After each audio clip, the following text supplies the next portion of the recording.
Hare Krishna, Krishna Krishna, Hare Hare, Hare Rama,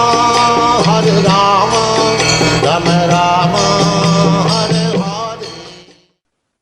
आज से हम प्रारंभ कर रहे हैं भगवद गीता का अध्याय नंबर 3, जिसका शीर्षक है कर्म योग।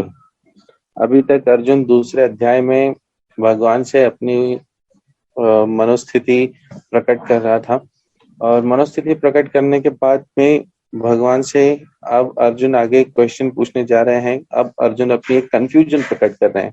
भगवान ने दूसरे अध्याय में अर्जुन को जो कुछ भी समझाया है उससे अर्जुन को एक मन में प्रश्न उठा है, कुछ कंफ्यूजन उठा है। उसके बारे में अर्जुन अब अपना भगवान के सामने अपना हार्ट रिवील करेंगे। प्रेयर्स करते हैं। ओम अज्ञानतिमिरन्धस्य ज्ञानाञ्जनशलाकया चक्षुरुन्मिलितं येन तस्मै श्रीगुरवे नमः। नमो विष्णुपदाय कृष्णपृष्ठाय भूतले श्रीमते भक्तिवेदांत स्वामीति नामिने। नमस्ते सारस्वते देवे गौरवाणी प्रचारिणे निर्विशेष शून्यवादी पाश्चात्य देशतारिणे। जय श्री कृष्ण चैतन्य प्रभो नित्यानंद श्री अद्वैत गदाधर शिवासादि गौर भक्त वृंद। हरे कृष्ण कृष्ण कृष्ण हरे हरे, हरे राम राम राम हरे हरे।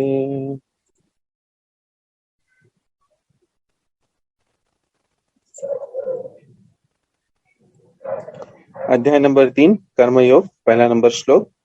अर्जुन उवाच, अर्जुन ने कहा, हे जनार्दन, हे केशव, यदि आप बुद्धि को सकाम कर्म से श्रेष्ठ समझते हैं तो फिर आप मुझे इस घोर युद्ध में क्यों लगाना चाहते हैं। अर्जुन के मन में एक क्वेश्चन उठा है, एक कंफ्यूजन आई है कि अभी तक अर्जुन को ऐसा लगा है कि भगवान उसे ये कह रहे हैं कि ज्ञान सर्वश्रेष्ठ है, तो इस प्रकार के कर्मों में लग करके क्या फायदा है, इस प्रकार का जो पाप कर्म है मुझसे भगवान क्यों करवा रहे हैं। तात्पर्य, श्री भगवान कृष्ण ने पिछले अध्याय में अपने घनिष्ठ मित्र अर्जुन के संसार के शोक सागर से उबारने के उद्देश्य से आत्मा के स्वरूप का विशद वर्णन किया है और आत्म साक्षात्कार के जिस मार्ग की संस्तुति की है वह है बुद्धि योग या कृष्ण भावनामृत। कभी कभी कृष्ण भावनामृत को भूल से जड़ता समझ लिया जाता है और ऐसे भ्रांत धारणा वाला मनुष्य भगवान कृष्ण के नामजप द्वारा पूर्णतः कृष्ण भावना भावित होने के लिए प्रायः एकांत स्थान में चला जाता है। किंतु कृष्ण भावनामृत दर्शन में प्रशिक्षित हुए बिना एकांत स्थान में कृष्ण नाम जप करना ठीक नहीं। इससे अबोध जनता से केवल सस्ती प्रशंसा प्राप्त हो सकती है। अर्जुन को भी कृष्ण भावनामृत या बुद्धि योग ऐसा लगा मानो वह सक्रिय जीवन से संन्यास लेकर एकांत स्थान में तपस्या का अभ्यास हो। दूसरे शब्दों में वह कृष्ण भावनामृत को बहाना बनाकर चतुरीपूर्वक युद्ध से जी छुड़ाना चाहता था, किंतु एकनिष्ठ शिष्य होने के नाते उसने यह बात अपने गुरु के समक्ष रखी और कृष्ण से सर्वोत्तम कार्य विधि के विषय में प्रश्न किया। उत्तर में भगवान ने तृतीय अध्याय में कर्मयोग अर्थात कृष्ण भावना भावित कर्म की विस्तृत व्याख्या की। बहुत ही सुंदर सा ये श्लोक है जिसके अंदर अर्जुन ने अपनी मनोस्थिति ये प्रकट करते हुए कहा है कि जब ज्ञान सर्वश्रेष्ठ है तो भगवान मुझे आप इस प्रकार के कर्म में क्यों लगा रहे हैं। इस बात का उत्तर देते हुए प्रभुपाद जी इस श्लोक का तात्पर्य हमें यह समझा रहे हैं कि कई बार क्या होता है, इस युग में भी लोग सन्यासी हो जाते हैं और सन्यासी होकर के एकांत स्थली ढूंढते हैं और वहां पे बैठ करके दिखावा करते हैं कि हम नाम जप कर रहे हैं।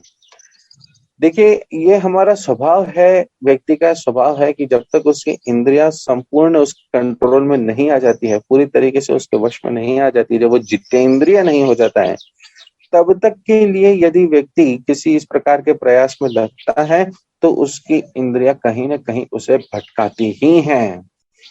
क्यों? क्योंकि धीरे धीरे करके ही प्रगति की जाती है। एकदम से जो व्यक्ति संन्यास ले लेते हैं उनका पतन होता ही है। संन्यास सीधे जाकर के नहीं लिया जाता है, उसके लिए पहले प्रशिक्षण होता है। प्रशिक्षण के बाद में जाकर के हम संन्यास की ओर आगे बढ़ सकते हैं। जैसे इस्कॉन के अंदर अगर कोई व्यक्ति संन्यास लेने की इच्छा रखता है तो उसे सबसे पहले ब्रह्मचर्य पालन करना होता है कुछ लंबे समय के लिए। उसके बाद में सन्यासी के लिए कई सारे प्रशिक्षण होते हैं, कई सारी ट्रेनिंग्स होती हैं, एग्जाम्स होती हैं। और जब कोई मेंटर, जब गुरु ये देख लेते हैं कि हाँ ये जो व्यक्ति है कि सन्यास के लिए उपयुक्त है, ये सही है, तब जाकर के उस शिष्य को सन्यास दिया जाता है। तब तक के लिए सन्यास नहीं दिया जाता। परंतु कुछ ऐसे संघ आपको देखने को मिलेंगे जहां पर छोटे छोटे बच्चों को भी, 8-8 साल के बच्चों और खास करके कुमारियों को भी सन्यास दे दिया जाता है। ये एक बहुत ही कठिन अवस्था है इस युग के अंदर। क्यों? क्योंकि एक कई बार ऐसा पेपर में पढ़ने को मिलता है, न्यूज़पेपर में बचपन में कई बार इस न्यूज़ेस पढ़ने को मिली थी कि 8 वर्षीय बालिका को सन्यास दिया गया और यही बालिका जब 22 वर्ष की हो जाती है तो किसी के साथ में भाग जाती है। और केवल वही नहीं, तो इनके कई जगह पर अवैध संबंध की घटनाएं बाहर आती हैं और इस प्रकार के कई किस्से बाहर आते हैं जो कि सुनकर के वास्तविकता में दुख होता है। परंतु सीधी बात यहाँ पर ये सबको समझ में नहीं आती है कि जो सन्यास है वो इतना आसान वस्तु नहीं है जो ऐसे ही धारण कर लिया जाए। श्री चैतन्य महाप्रभु जब इस धरा पर अवतरित हुए तो उन्होंने सबसे पहले यही बात कहा कि कलयुग के अंदर सन्यास वर्जित है। क्यों? क्योंकि सन्यासी का अर्थ ही हो जाता है कि एकांत भजन करना या एकांत में जाकर के स्वयं के साधना के ऊपर फोकस करना। परंतु इस युग में वो पॉसिबल नहीं है। इसलिए कृष्ण भावनामृत में रहते हुए हमारे मुख्य कार्य होता है प्रचार। और प्रचार करने के हेतु से अगर कोई व्यक्ति सन्यास भी लेता है तो भी वो समाज का हिस्सा बन के, समाज के भीतर रहते हुए, समाज से ऊपर ऊपर अपनी चेतना रखने के बावजूद हमारे बीच में आकर के प्रचार करता है। वो होती है कृष्ण भावनामृत में पूर्ण सन्यासी या पूर्ण समाधि, जिसके अंदर व्यक्ति हर जगह पर कृष्ण दर्शन करता है और व्यक्ति को ये बात समझ में आती है कि ये जो जीवन है ये किसी स्थिरता या कर्म ना करने वाली स्टेज नहीं है। कृष्ण भावनामृत ये नहीं कहता है कि आपको कर्म त्याग देना है, एक जगह बैठ जाना है। नहीं, आपको कर्म करते जाना है, आपको एक्टिव रहना है, आपको एक्टिविटीज करते जानी है। और वो एक्टिविटीज करते करते किस प्रकार से व्यक्ति अपनी चेतना में स्थिर रह सकता है, अपनी स्थिर बुद्धि कैसे बना के रह सकता है, इस प्रैक्टिस को कर्मयोग कहा गया है। श्लोक नंबर 2,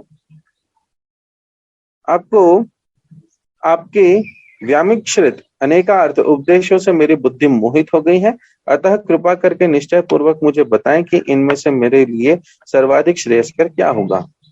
इस श्लोक के अंदर अर्जुन भगवान से अपना हार्ट रिवील कर रहा है, अपने हृदय को सामने खोल करके रख दे रहा है। हमें भी ये बात हमेशा ध्यान रखनी चाहिए कि जब हम आध्यात्मिक जीवन में प्रगति करने की इच्छा रखते हैं तब हमें अपना हृदय भक्तों के आगे, या जो हमें गाइड कर सकते हैं, हमारे जो गुरु होते हैं, इन सभी पर्सनालिटीज के आगे ओपन करके रखना चाहिए। क्यों? क्योंकि इससे क्या होता है कि जो व्यक्ति आपको गाइड करने की स्थिति में है वो आपको फिर अच्छे से गाइड कर पाता है, आपके हृदय की उद्वेगनाओं को समझ पाता है, आपके जीवन की समस्याओं को समझ पाता है और उन समस्याओं को सुलझाने की कोशिश एक ऊपर की चेतना से बैठ करके करता है। इसलिए ये बहुत बहुत ही फायदेमंद बात होती है जब आप किसी को अपने लिए मेंटर रूप में स्वीकार करते हैं और उसकी शरण लेते हुए, उससे रिक्वेस्ट करते हुए, उससे अपना हार्ट रिवील करते हैं और उससे इंस्ट्रक्शंस ग्रहण करते हैं। और यहाँ पर एक बात और समझ में आती है कि अर्जुन निरंतर भगवान से प्रश्न करते जा रहा है। तो मेंटर का भी ये कर्तव्य होता है कि जो व्यक्ति आपके अंडर होता है, जो आपका काउंसलिंग होता है, वो जितने प्रश्न करे उतने प्रश्नों के बराबर उत्तर देना आवश्यक होता है। जहां पर जब तक आप सामने वाले को पूरी तरीके से सेटिस्फाई नहीं कर देते हो, अपने काउंसलिंग को सेटिस्फाई नहीं कर देते हो, तब तक उसके ऊपर अधिकृत होकर के ऑर्डर देने का अधिकार नहीं आता है। काउंसलिंग का अधिकार है प्रश्न करें हम्बल तरीके से, बहुत ही विनम्रता से, और जो काउंसलर होते हैं उनको ये ड्यूटी है, ये उनकी रिस्पॉन्सिबिलिटी है कि वो उतने ही हम्बल तरीके से रिप्लाई दें। तात्पर्य पढ़ते हैं। पिछले अध्याय में भगवत गीता के उपक्रम के रूप में सांख्य योग, बुद्धि योग, बुद्धि द्वारा इंद्रिय निग्रह, निष्काम कर्म योग तथा नवदीक्षित की स्थिति जैसे विभिन्न मार्गों का वर्णन किया गया है, किंतु उसमें तारतम्य नहीं था। कर्म करने तथा समझने के लिए मार्ग की अधिक व्यवस्थित रूपरेखा की आवश्यकता होगी। अतः अर्जुन इन भ्रामक विषयों को स्पष्ट कर लेना चाहता था, जिससे सामान्य मनुष्य बिना किसी भ्रम के उन्हें स्वीकार कर सके। यद्यपि श्री कृष्ण वाक चातुरी से अर्जुन को चकराना नहीं चाहते थे, किंतु अर्जुन यह नहीं समझ सका कि कृष्ण भावनामृत क्या है, जड़ता है या सक्रिय सेवा। दूसरे शब्दों में अपने प्रश्नों से वह उन समस्त शिष्यों के लिए जो भगवद गीता के रहस्य को समझना चाहते हैं, कृष्ण भावनामृत का मार्ग प्रशस्त कर रहा है। अर्जुन भी हमारे लिए एक महाजन स्वरूप में है, जो कि भगवान से वह सभी प्रश्न पूछ रहे हैं जिससे कि हमें हमारे प्रश्नों के उत्तर मिलते जाएं। आज अर्जुन ने यहाँ पर इस श्लोक में भगवान को ये कहा है कि भगवान, आपने अभी तक मुझे काफी सारी चीजें बताई, जैसे कि आपने मुझे सांख्य योग बताया, बुद्धि योग बताया, इंद्रियों को वश में रखने की बात कही, आपने मुझे कर्मयोग बताया, मुझे नवदीक्षित की स्थिति के बारे में बताया, मुझे आपने कई सारी अलग अलग पॉइंट समझाए, परंतु भगवान ने अभी तक ये जितनी बातें समझाई थी, ये बहुत ही संक्षेप में समझाई थी, सारांश रूप में समझाई थी। कैसे समझ सकते हैं हम इस बात को? क्योंकि भगवत गीता का जो ये दूसरा अध्याय समाप्त हुआ है, उसका अब शीर्षक ही पढ़ेंगे, तो शीर्षक है गीता का सार। तो गीता का सार स्वरूप में भगवान ने समझाया, तो उस सार में अर्जुन कंफ्यूज हो गए हैं, और इसीलिए अपने प्रश्नों को भगवान के सामने रखते हुए उनसे रिक्वेस्ट कर रहे हैं कि आप मुझे बताएं कि मेरे लिए इस समय क्या करना सबसे ज्यादा श्रेयस्कर है, या क्या सबसे ज्यादा सही है। भगवान उत्तर देते हैं, तीसरा श्लोक।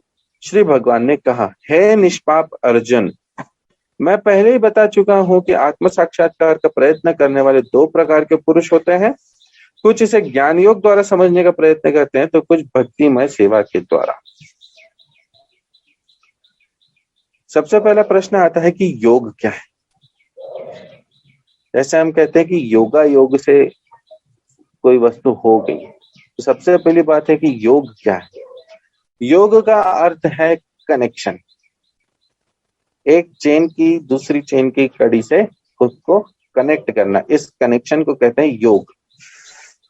जैसे हम क्वेश्चन भी करते हैं कि ठीक है, इस 10 नंबर में 12 का योग किया तो कितने प्रश्न, तो कितने आते हैं।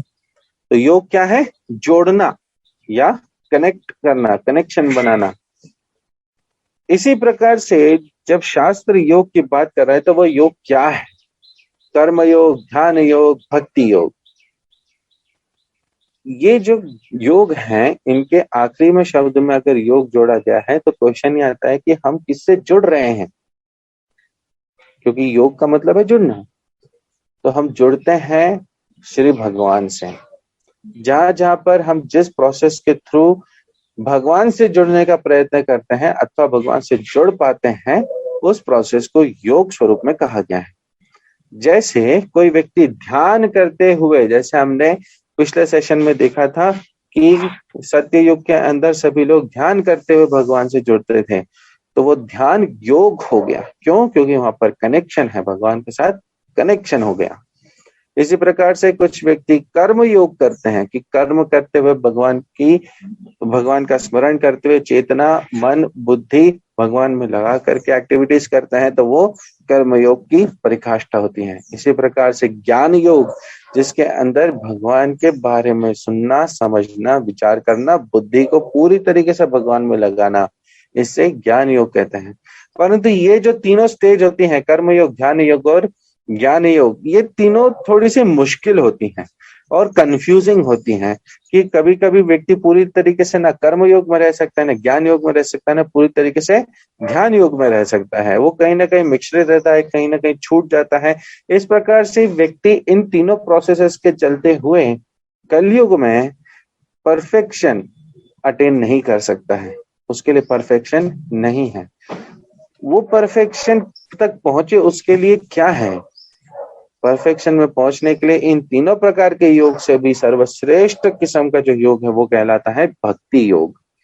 भक्ति योग में योग अर्थात कनेक्शन और भक्ति अर्थात भक्ति के अंदर दो पर्सनालिटीज आवश्यक आते हैं। कौन? भक्त और भगवान। अब भक्ति योग है तो भक्त और भगवान है, तो इनके बीच में कोई संबंध भी आना चाहिए जो उन्हें जोड़े। इसलिए भक्ति बनती है इन तीन चीजों से, भक्त, भगवान और उनके बीच का संबंध। जब इसके ऊपर विचार किया जाता है तो वो एक्टिविटी कहलाती है भक्ति योग।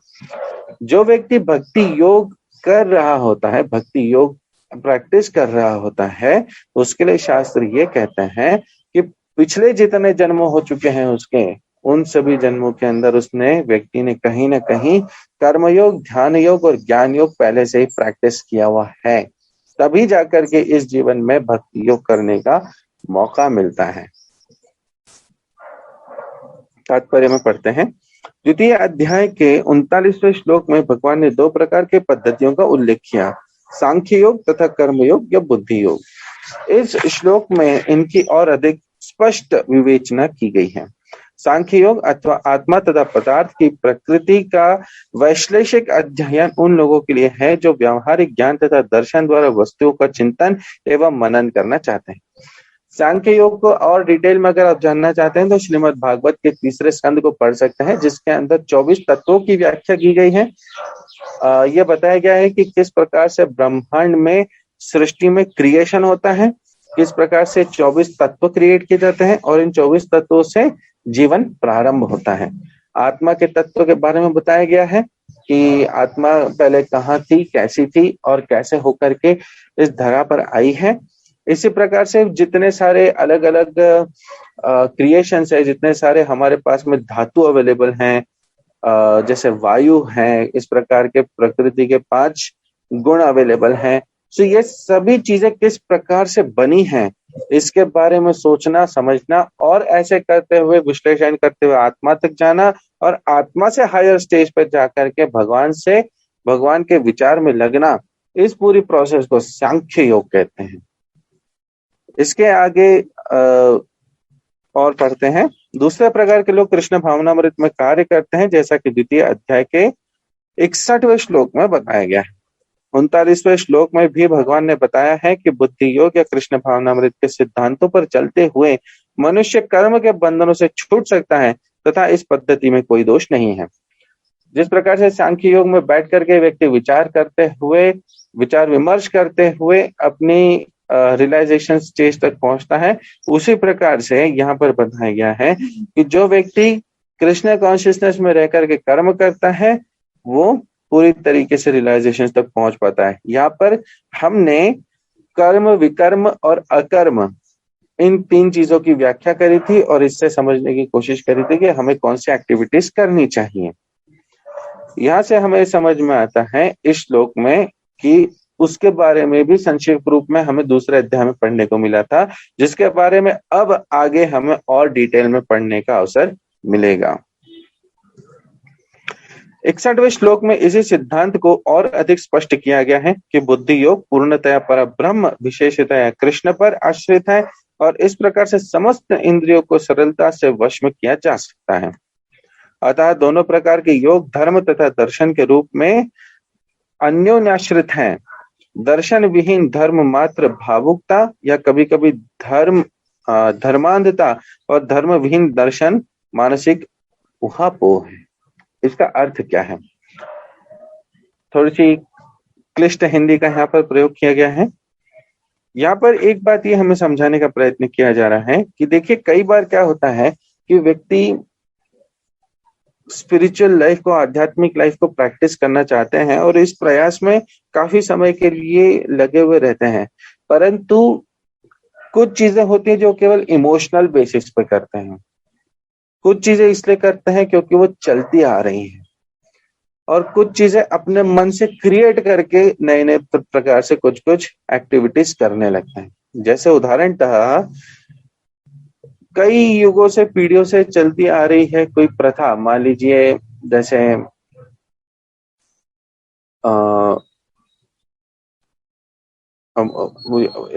जैसे एक प्रथा चलती आ रही है पिंडदान की और श्राद्ध करने की, तो व्यक्ति इसलिए आगे जाकर के उन्हें फॉलो करते रहते हैं क्योंकि अभी तक हमारे समाज में या हमारे घर पे वो कल्चर चलते आया है और वो चलता रहेगा।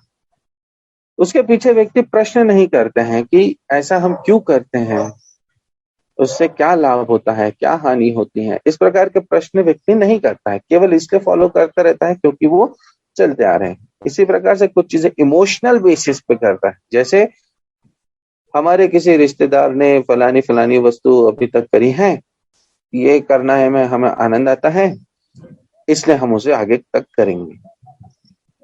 यदि ऐसे व्यक्तियों को क्रॉस क्वेश्चन किया जाए कि ये क्यों है, इसका फायदा क्या है, लाभ क्या है, हानि क्या है, तो इन लोगों को दुख होता है या क्रोध आता है और ये प्रश्न का उत्तर नहीं देते। परंतु प्रश्न अवश्य करना चाहिए। ना तो हमें ब्लाइंड फॉलोइंग करनी चाहिए कि हम आंख बंद करके किसी को फॉलो करते रहें, और ना ही हमें आंख बंद करके किसी चीज को इग्नोर कर देना चाहिए, तो मुझे इससे क्या फर्क पड़ता है। क्यों ऐसा नहीं करना चाहिए? क्योंकि भले ही आपको आज फर्क नहीं पड़ता होगा, लेकिन हो सकता है कि आगे जाकर के, आगे बढ़ करके आपकी चेतना में विकास हो, आपकी समझदारी में विकास हो, और तब आपको ध्यान आए कि अरे ये मौका मुझे पहले मिल चुका था। इसलिए किसी भी वस्तु को ना आंख बंद करके इग्नोर करना चाहिए, ना आंख बंद करके एक्सेप्ट करना चाहिए, प्रश्न करने चाहिए। और प्रश्न करते हुए जब उनके उत्तर मिलते हैं, उन उत्तरों से हमें समझ में आता है कि कौन सी वस्तु कब और कहाँ की जानी चाहिए।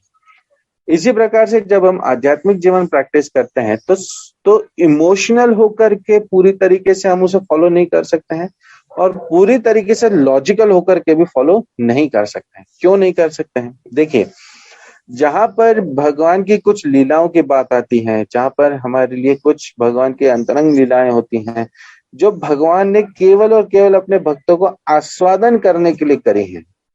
जैसे मान लीजिए भगवान ने वराह देव का अवतार धारण करके पृथ्वी को रक्षा करते हुए हिरण्याक्ष का वध किया था।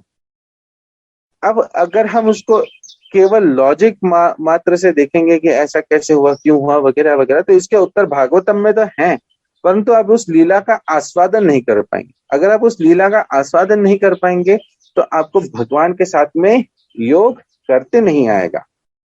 अगर आप भगवान के साथ में वो कनेक्शन नहीं कर पाएंगे तो अंततोगत आपकी चेतना का लेवल वहीं रह जाएगा, वहीं स्थिर रह जाएगा। परंतु जहां पर लॉजिक लगना चाहिए वहां पर आप लॉजिक लगाते हैं, जहां पर इमोशंस लगने चाहिए वहां पर आप इमोशंस लगाते हैं, तो उससे आपकी चेतना में विकास आता है, आपकी समझदारी में विकास आता है, और आप बहुत इजीली शास्त्रों को अपने जीवन में यथारूप ग्रहण कर पाते हैं। जैसे हमने अभी सेशन में डिस्कशन किया था शनिवार के दिन कि हरे कृष्ण महामंत्र का जप क्यों करना चाहिए। अब हो सकता है कि कोई व्यक्ति इमोशनल हो और वो ये सोचे कि नहीं, अभी तक तो हम जो करते आए हम तो वही करेंगे। कोई व्यक्ति आलसी भी हो सकता है कि मुझे तो करना ही नहीं है, क्या फर्क पड़ता है। इस प्रकार के जो व्यक्ति होते हैं उनके आध्यात्मिक जीवन में चेतना में विकास नहीं हो पाता है। मैं ये नहीं कह रहा हूं कि आप जो फॉलो कर रहे थे उसे रोक दीजिए, आप वो करते रहिए, कोई दिक्कत नहीं है, परंतु महामंत्र को अवश्य अपनाइए। ऐसा नहीं है कि इस्कॉन के जो डिवोटीज हैं वो ध्यान नहीं लगाते हैं, वो भी ध्यान लगाते हैं।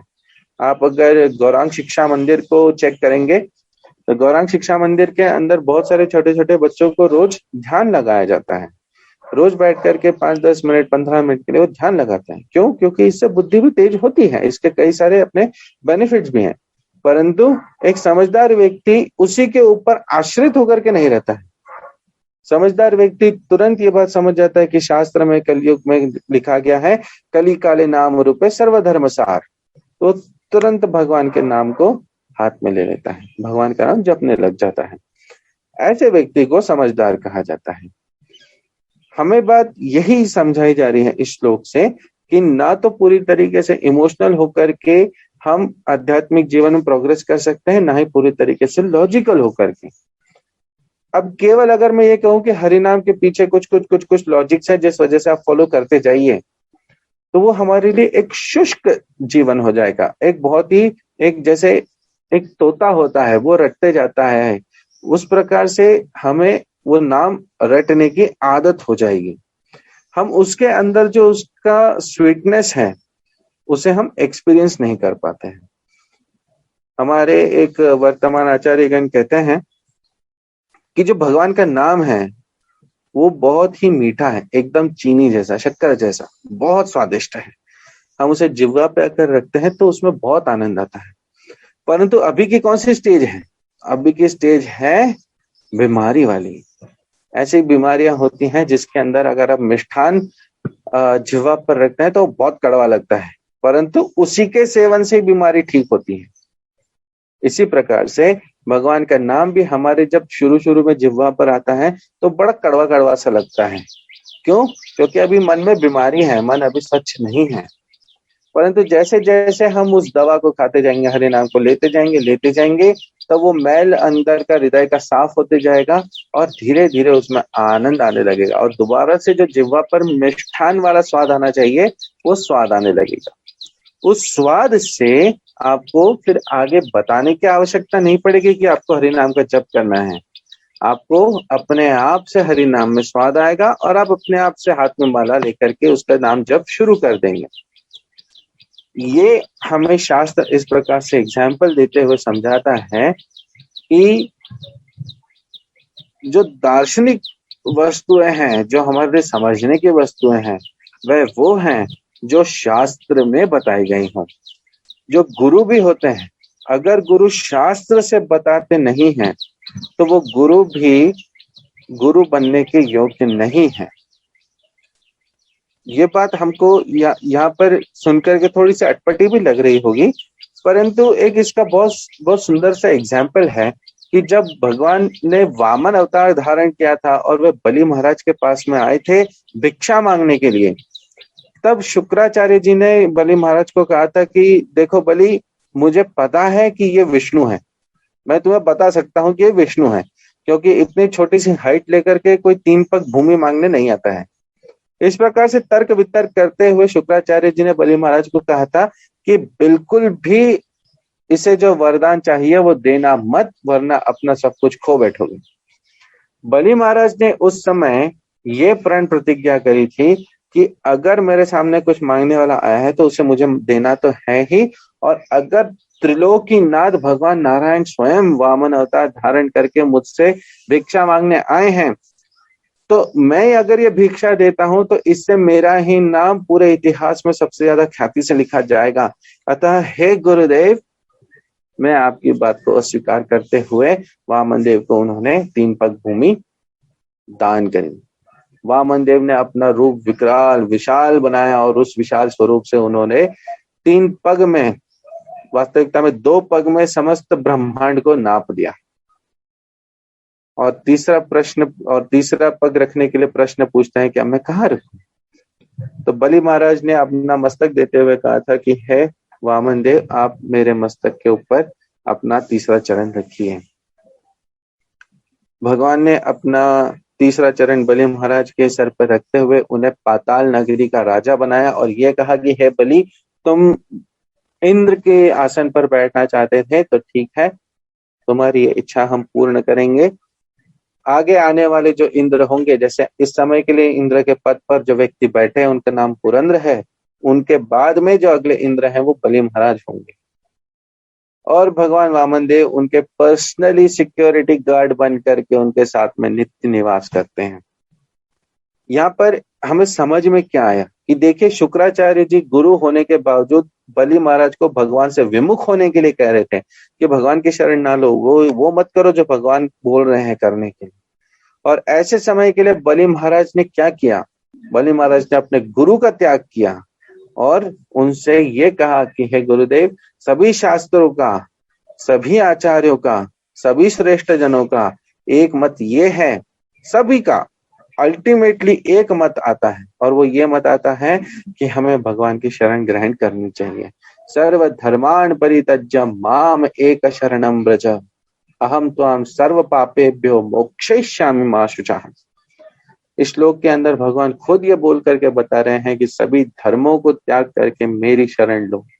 जैसे यहाँ पर एक गुरु शिष्य का आपस में एक धर्म था कि शिष्य को गुरु की बात माननी चाहिए, परंतु चूंकि गुरु भगवान से विमुख हुए, उन्होंने गुरु को त्याग दिया और भगवान की शरण ग्रहण करी, और इस प्रकार से उनका नाम पूरे विश्व में प्रख्यात हो गया और आज भी इतिहास में उनका नाम बड़ी ख्याति से लिखा जाता है।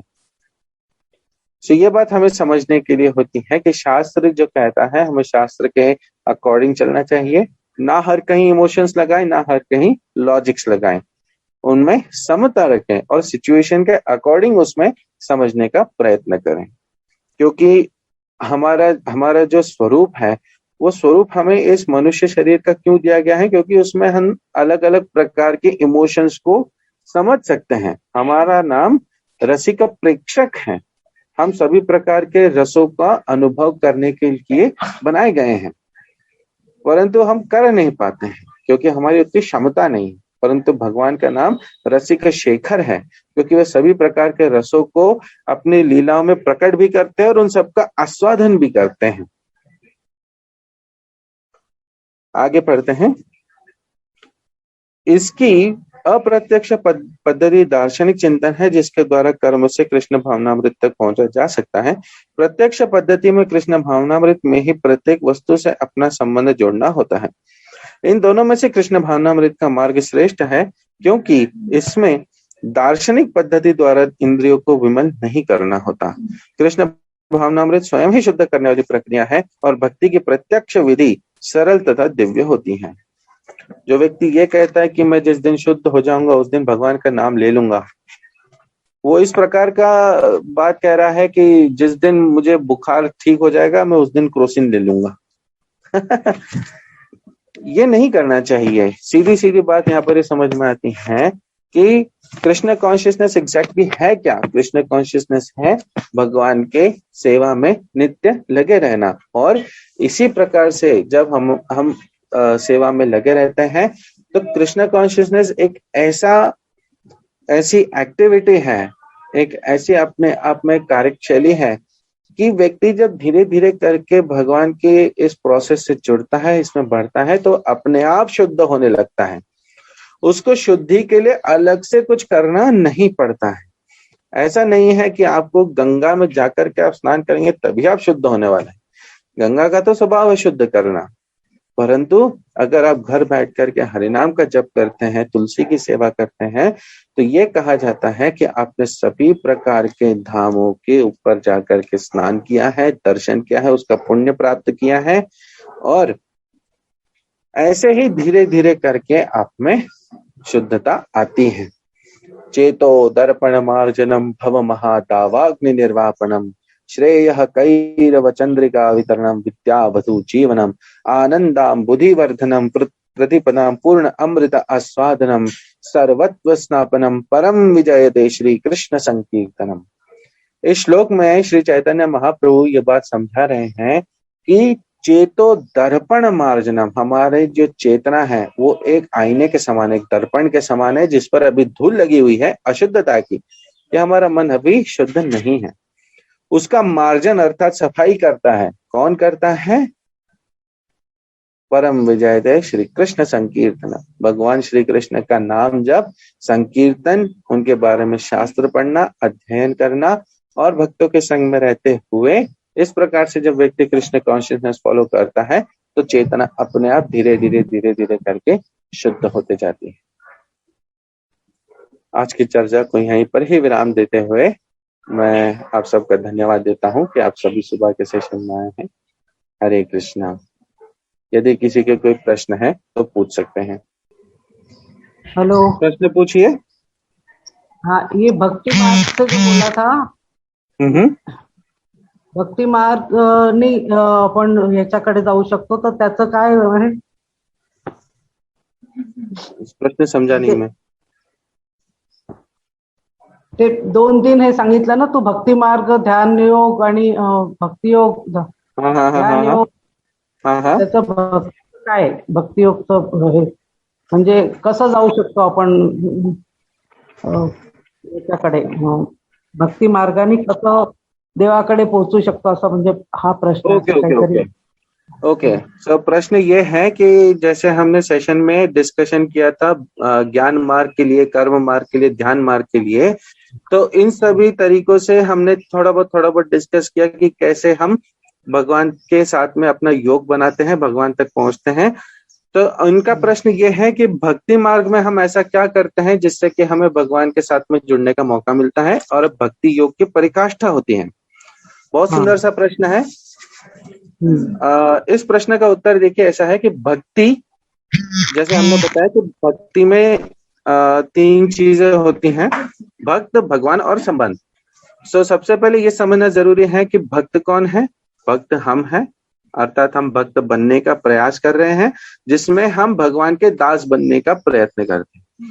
भगवान कौन है, भगवान का तत्व कौन है, ये बात समझते हैं। तो हमने पिछले सेशन में पूरा डिस्कशन करके ये समझा था कि भगवान अर्थात भगवान श्याम सुंदर हैं, भगवान राम, भगवान कृष्ण, नारायण, चैतन्य महाप्रभु, इन सभी जो विष्णु तत्व हैं, इन सभी को भगवान स्वरूप में एक्सेप्ट किया जाता है। और इनके बीच में, हमारे और इनके बीच में संबंध को भक्ति कहते हैं। वास्तविकता में इस संबंध को भक्ति हम करते कैसे हैं, ये प्रश्न है। तो भक्ति करने के लिए हमें कई प्रकार की एक्टिविटीज करनी होती है दिन भर में, जिसमें सबसे पहला होता है नाम जप। नाम जप करना अपने आप में एक बहुत ही महत्वपूर्ण कार्य है, क्योंकि जब हम कृष्ण का नाम जप करते हैं, कृष्ण और कृष्ण के नाम में भेद नहीं है, शास्त्र ऐसा बताता है। अगर आप कृष्ण कृष्ण कृष्ण कह रहे हैं तो आप भगवान के साथ में संग कर रहे हैं, शास्त्र ऐसा एक्सप्लेन करता है। इसलिए नाम जप, भगवान के अर्चा विग्रह की सेवा, भगवान को रोज भोग लगा करके प्रसाद आस्वादन करना, भगवान की सेवा करना। देखिए, सेवा भगवान की भी होती है और भगवान के भक्तों की भी होती है। जैसे शुरुआती का जो हमारा स्टेज होता है, उसके अंदर हमें फोकस करना चाहिए कि हम नाम जप करें, ज्यादा से ज्यादा हरे कृष्ण महामंत्र का नाम जप करें और भगवान के अर्चा विग्रह की सेवा करें। साथ ही में भगवान को प्रसाद हमेशा ऑफर करके ही खाएं। भक्ति मार्ग के ये कुछ छोटे मोटे एक्टिविटीज हैं, इसको और डिटेल में बताऊंगा मैं। अभी के लिए हमारे पास समय थोड़ा सा कम है, पर बहुत सुंदर सा प्रश्न है और यही कुछ छोटे मोटे एग्जाम्पल्स है जिसके ऊपर से हम आगे बढ़ सकते हैं। तुलसी जी की सेवा करना हमने कल ही पढ़ा है। ऐसे कार्यों को करने के लिए उन्हें भक्ति योग में गिना जाता है और इसी से भक्ति योग में प्रगति होती है।